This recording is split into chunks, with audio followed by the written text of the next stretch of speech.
Imagine que você começa a trabalhar como segurança em uma pizzaria de sua cidade. No entanto, as coisas começam a ficar assustadoras quando os robôs animatrônicos do estabelecimento ganham vida. E esse é o filme Five Nights at Freddy's, ou Pesadelo Sem Fim, de 2023, lançado aqui no Brasil. Mas antes de começar, eu peço para vocês se inscrever no canal, curtir e compartilhar. Dito isso, vamos lá. O filme se inicia quando vemos um segurança meio tiozinho tentando desesperadamente tirar a grade de proteção que dá acesso às tubulações de uma pizzaria. Aparentemente algo bem grande está chegando por trás dele quando o vigia finalmente consegue passar para o outro lado. Nessa hora esse segurança Zé Ruela deveria ter ficado dentro da tubulação de ar até o amanhecer, já que os animatrônicos são grandes demais para entrar naquele espaço apertado. Outra coisa que o Zé Mané aí deveria ter feito era ter ligado para a polícia e contado a verdade sobre algo ter invadido a propriedade. Dessa forma chamando os tiras pra dar uma mãozinha, mas não, porque ele vai parar num depósito e corre pra saída de emergência, mas logo é pego por um animatrônico do mal. O cara acorda sentado numa cadeira, com os braços presos e uma máscara equipada com lâminas bem afiadas chegando perto de sua cara. Pra sorte dele, a cadeira é velha e os parafusos estão praticamente fora do prazo de validade. Ele até tenta rodar um deles pra se soltar, mas o vigia foi um vacilão em não ter tentado rodar os parafusos dos dois braços da cadeira simultaneamente, já que assim ele teria o dobro de chance de se soltar caso uma das mãos fosse liberada mais rápido, mas não, ele prefere ser fatiado direto pro caixão. Ei, mas é burro! Alguns dias depois nós conhecemos o nosso herói, chamado Mike. O cara tem probleminha pra dormir devido a um trauma de infância, já que quando Mike era mais novo, ele foi encarregado de vigiar Garrett, o seu irmão caçula. O que, diga-se de passagem, foi uma péssima ideia, já que o irmão dele acabou sendo sequestrado por uma figura desconhecida dentro de um carro. Mike nunca se perdoou e até hoje tenta descobrir a identidade do sequestrador. Ele faz um tipo de terapia do sono pra tentar pregar o olho e lembrar dos detalhes do dia em que seu irmão desapareceu, o que tá mais pra uma magia do Doutor Estranho, já que esses sonhos são bem loucos e Mike se divide entre a sua versão Kids e a de adulto. Como se isso não fosse suficiente, o cara também tá duro e o crédito especial tá comendo pouco de dinheiro que ele ainda tem na sua conta bancária, o que o faz pegar um trampo de segurança de shopping. Certo dia ele vê um garotinho sendo puxado por um homem e pensa que se trata de um sequestro. Isso dá um gatilho no cara, que chega com o pé no peito do homem, ou nesse caso com a mão na fuça dele mesmo, em mais um episódio de Trocação.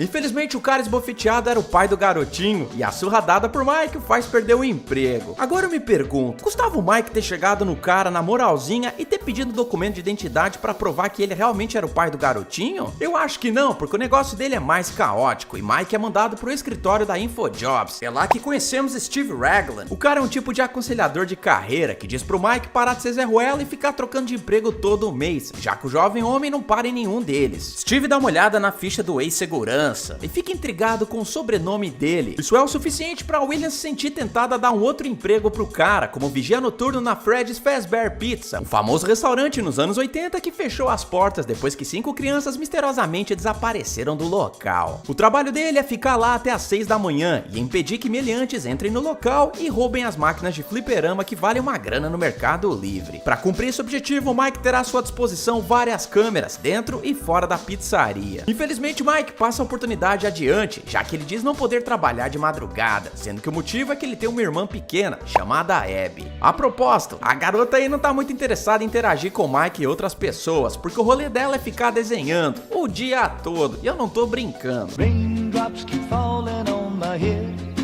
3 dias depois. 2000 anos depois.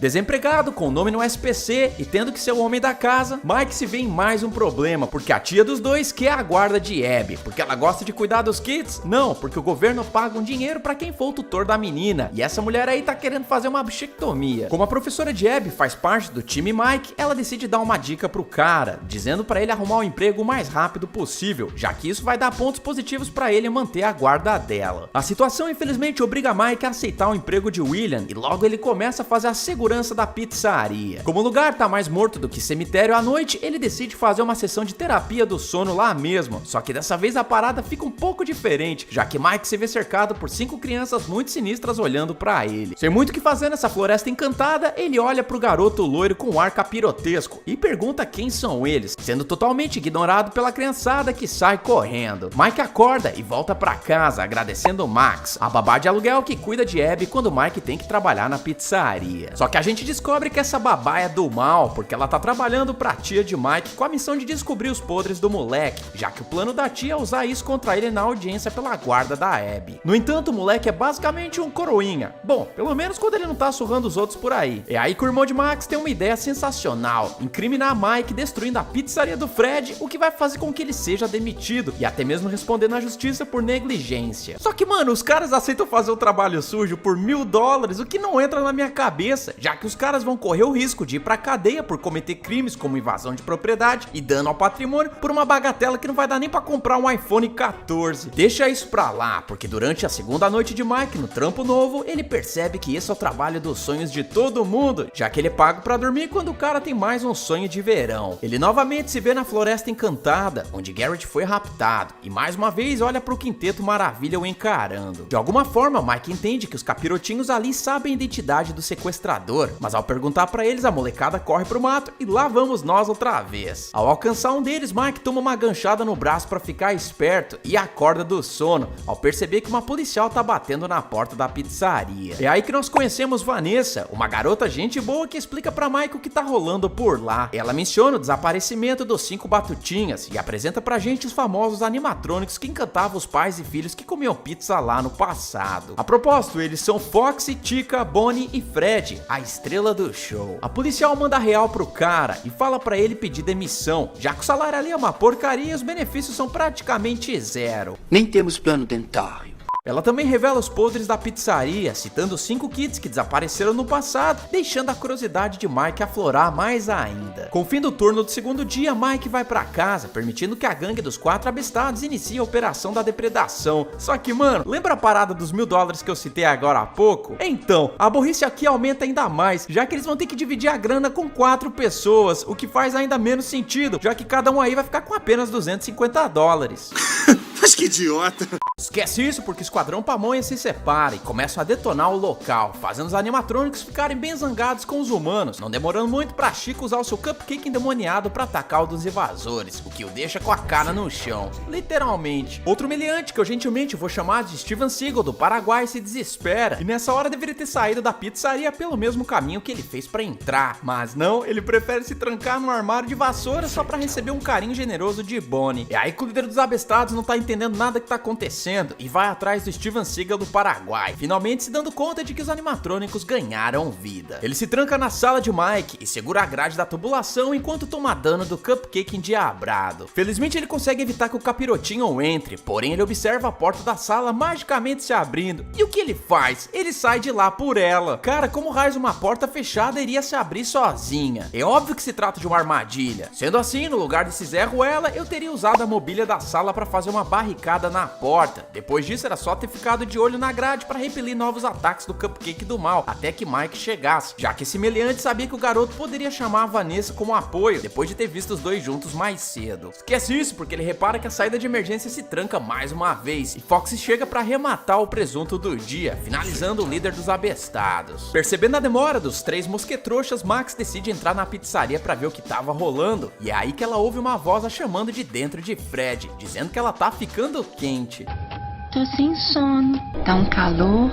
Cara, eu não sei vocês, mas eu nunca seguiria uma voz sinistra que quer brincar de quente ou frio comigo, sendo que nessa hora ter dado 15 passos pra trás e ter saído desse local amaldiçoado com certeza era a melhor alternativa aqui. Esquece isso, porque ela vai mexer com o que tá quieto e inclusive usa uma cadeira pra olhar pra dentro de Fred, o que é uma ótima ideia nesse caso, já que ela acabou de ganhar um tour completo pelo interior da criatura, já que o animatrônico morde a cabeça dela, a separando do resto do corpo. Como Max obviamente não aparece pra trabalhar, Mike é obrigado a levar a Abby pro trabalho com ele. Lá Lá a garota não demora muito pra cair no sono e entediado vemos o vigia fazendo um bico de gata borralheira no local, deixando a faxina em dia. Ele então volta pro seu trabalho com as câmeras e mais uma vez não aguenta o tédio, caindo em mais um cochilo. Lá ele revê o garoto platinado e pergunta se ele sabe quem sequestrou Garrett. O moleque então diz que talvez saiba algo a respeito, mas pede uma coisa em troca. Mike fica tinindo pra saber a identidade do sequestrador e aceita dar qualquer coisa pra ter essa informação. Eu tô afim de comer teu cu. Meu irmão, cuidado com o que você deseja. Ao acordar, ele percebe que a sua irmã tá tendo um ataque de pelanca e corre até ela. É lá que descobrimos que a danada fez amizade com os animatrônicos, que incrivelmente não a atacam. Mike não entende nada e fica com o rabicó na mão, voltando pra casa rapidamente. É no quarto de Abby que ele vê que os desenhos que ela fez são na verdade visões sobre as mandingas que estavam acontecendo na pizzaria. Ele finalmente entende que as crianças desaparecidas encarnaram nos animatrônicos e aproveita pra perguntar pra Abby se eles sabem quem sequestrou o irmão deles. Abby diz que eles nunca comentaram nada, sendo que a única coisa que eles conversaram a respeito foi um tal de coelho amarelo, de quem de certa forma eles têm muito medo. É na quarta noite que o bagulho realmente fica bem louco, porque Vanessa chega na pizzaria primeiro e não fica nem um pouco espantada com a capirotagem que tá rolando lá dentro, já que ela vinha bater papo com a molecada ocasionalmente. Finalmente ela explica pra Mike que não foi apenas o espírito das crianças que encarnou nos robôs, e sim os seus próprios corpos, já que o responsável por tramontinar cada um deles decidiu esconder os presuntos dos kids dentro dos animatrônicos pra despistar a polícia. Apesar da estranheza, tudo fica bem e os humanos até chegam a brincar de cabaninha com Fred e companhia. Porém as coisas saem do controle, já que Abby encosta numa guitarra dos bichos doidos e toma um choque, desmaiando logo depois. Vanessa explica que a eletricidade do local é super instável, já que a pizzaria ficou décadas sem ter passado por manutenção. É aí que a policial se irrita e coloca o dedo na cara de Mike, falando pra ele nunca mais levar a Abby pra lá, já que além do risco dela tomar um baita choque, nunca se sabe quando os animatrônicos vão estar de bom humor. Isso acaba deixando Mike pensativo, que decide voltar pra pizzaria no meio do dia pra tentar fazer mais uma sessão de regressão capirotesca. Dessa vez ele se encontra na Floresta Encantada no dia em que seu irmão desapareceu, que logo o chamam pra comer um dogão no capricho. Mike pergunta pros capirotinhos que não foi daquele jeito que as coisas aconteceram no passado, mas o loiro platinado sinistramente responde que se ele quiser, assim será todas as noites que Mike dormir no Fred. Só que tem uma condição, o segurança vai ter que dar Abby pra eles. Se vocês estão pensando que o irmão coruja vai colocar a Abby em primeiro lugar, pode pensar de novo, porque o cara não perde nem 2 segundos e aceita o trato. Tudo bem.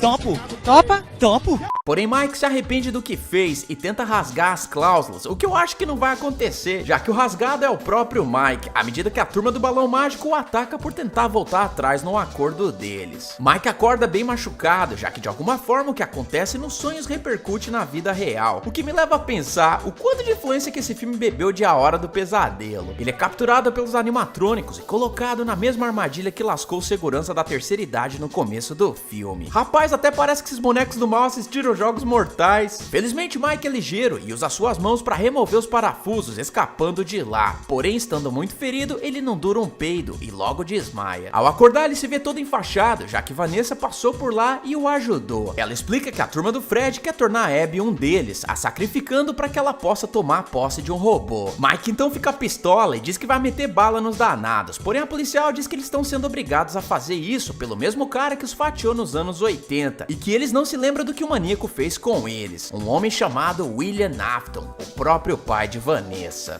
Eu tô passada, chocada. A mulher diz que o cara pode até ser louco, mas que de alguma forma ela ainda o ama, e isso impede que ela meta 3 balas na fuça dele. Além de descobrir que o pai de Vanessa é o coelho amarelo, ele também se liga que a versão Kids da policial tá carregando um avião de brinquedo, o mesmo que Garrett tinha nas mãos quando foi sequestrado. Ou seja, William Afton é na verdade o mesmo cara que mandou as 5 crianças pra vala no Freds e que sumiu com o irmão caçula dele. Nessa hora, tudo que Mike tinha que fazer era ter perguntado pra ela onde encontrar o William e garantir assim uma reunião privada entre o maníaco e os punhos de Mike, que realmente sabe socar uma pessoa muito bem. Esquece isso porque Vanessa tem outra ideia, dizendo pra ele que o único jeito de imobilizar os animatrônicos é através da eletricidade, entregando pra ele uma pistola de choque e um bastão de contenção. Ok, eu até agradeceria a ajuda dela, mas você tá falando de enfrentar 4 criaturas extremamente fortes e com o dobro da sua altura, ou o triplo no caso de Mike, porque esse cara não deve ter mais que 1,65 m. Sendo assim, ele deveria ter levado uma outra fonte de energia elétrica que permitisse fritar os danados todos de uma vez, como um mini gerador. Sendo assim, tudo que ele precisaria fazer era ter levado uma mangueira para molhar a pizzaria toda, pegando a água de um hidrante ou coisa parecida. Depois disso, era só ter fundido o líquido com a fonte de energia. Mas não, o moleque decide ir com as ferramentas dadas pela policial mesmo. Enquanto isso, vemos que Abby ficou com a tia do mal, que acha que vai conseguir a guarda dela finalmente. Porém não hoje, porque vemos outro animatrônico chegando na casa dela para levá-la até a pizzaria. Nesse caso se trata de Golden Freddy, o capirotão controlado pelo garoto loiro medonho. Por outro lado, vou te falar que esse moleque não é tão ruim assim não, porque ele livra a fuça de Abby ao finalizar a tia dela fora da tela. Uhul! Os dois então pegam um táxi e vão para a pizzaria, e é lá que a Abby percebe a cagada que acabou de fazer, já que para entrar para a turma dos abestados, ela deve ser fatiada por um dos trajes. É aí que Mike chega no rolê e pega um baldinho de água para molhar o chão e fritar dois animatrônicos indo atrás de Abby logo depois. O moleque até tem sucesso em resgatar a irmã, mas o cupcake do mal o morde, separando os dois. Quando Abby tá quase saindo da pizzaria, ela infelizmente tem um caminho impedido pelo misterioso coelho amarelo, que diz que ela vai ter que se juntar ao clube dos robôs maníacos. É então que finalmente descobrimos que William Afton é o cara que arrumou o trampo pra Mike no Freddy's, já que ele admite que mesmo tendo fatiado o pequeno Garrett nos anos 80, também diz querer ferrar com o Mike pra completar o álbum de figurinhas. O papel da Vanessa nessa treta era manter Mike afastado da verdade, até que os animatrônicos o pegassem. Porém o maníaco ficou ainda mais interessado em Abby quando descobriu que o cara tinha uma irmã. Desde então ele tem influenciado 5 capetinhas pra transformar a garota em um deles. Eu sou cruel, eu sou mau,